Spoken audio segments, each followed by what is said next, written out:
Биыл желтоқсан оқиғасына 39 жыл. Егемендікті жақындатқан 1986 жылғы қазақ жастарының ерен ерлігі ұмыт қалмай, жас буынға ұдайы дәріптеліп келеді. Осыған орай Байзақ ауданы Кеңес ауылында желтоқсан оқиғасына қатысқан азаматтармен кездесу өтті. Желтоқсан күні қоғамдық бірлестік өкілдері Кеңес ауылындағы нөмір 3-ші орта мектепке барып оқушылармен кездесті. Ондағы мақсат Кеңес ауылынан шыққан желтоқсаншы Жомарт Сыдықовтың азаттық күресін таныту және насихаттау, жас ұрпақтың бойына отансүйгіштік рухты арту. Басқосуда желтоқсаншылар оқушыларға желтоқсан оқиғасының себеп салдарын кеңінен түсіндірді. Олар жастардың ұлттық намысты қорғау, әділетсіз шешімге қарсылық білдіру жолында алаңға шығуының тарихи маңызын айтып, өз бастарынан өткен қиын сәттерді баяндады. Білім алу балалар. Қазір білімнің заманы.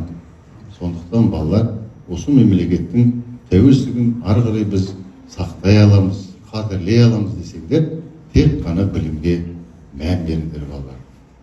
Тәуелсіздігіміз мәңгі болсын, туымыздың тоғыры биік болсын дейік.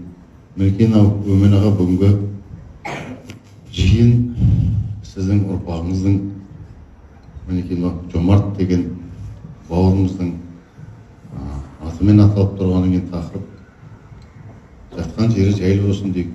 Осындай батырларымызды дәріптей білейік.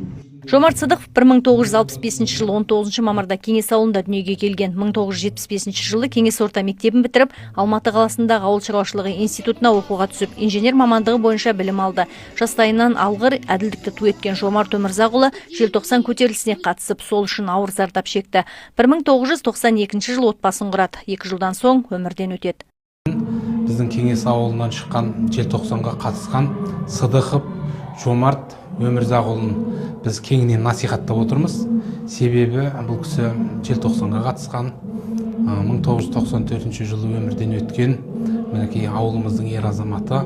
Соны біздің жасөспірімдер біліп отырсын, халық білсін деп, сол Жамбыл облысындағы желтоқсан күні қоғамдық бірлестігімен бірлесіп, осындай мектебімізде іс-шара өткізіп отырмыз. Оқушылар желтоқсаншыларға сұрақтар қойып, тарихи деректерге қанықты. Қатысушылар жас ұрпақ желтоқсан ерлерінің ерлігі ешқашан ұмытылмайтынын, олардың есімі ел жадында мәңгі сақталатынын атап өтті. Айгүл Слеуханқызы, Айжамал Оразалиева, Мерей Сардаров, Айқын ақпарат.